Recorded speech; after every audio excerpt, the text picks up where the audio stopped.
সবাই মিলে আমি আমার নৃগোষ্ঠী ভাই বোন, আমাদের সনাতন ধর্মী ভাই বোন, আমাদের খ্রিস্টান, আমাদের বুদ্ধিস্ট এবং যারা ধর্ম পালন করেন না, আমরা সব ভাই বোন মিলেই তো ভালো একটা ইলেকশন আমরা চাই, নতুন বাংলাদেশ চাই। সেইখানে দুইটা ইলেকশন আছে, একটা হচ্ছে যে পার্লামেন্টের ইলেকশন, আর একটা হচ্ছে গণভোট।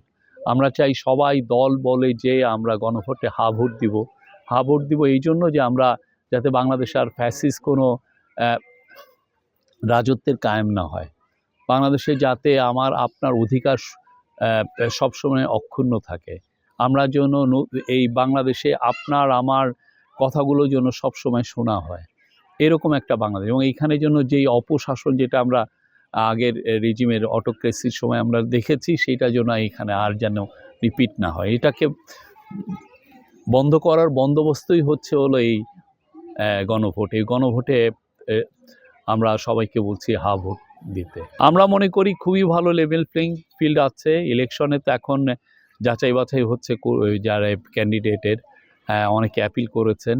তা আমরা ফুলদমে ইলেকশন ক্যাম্পেইন শুরু হবে 22শে জানুয়ারি।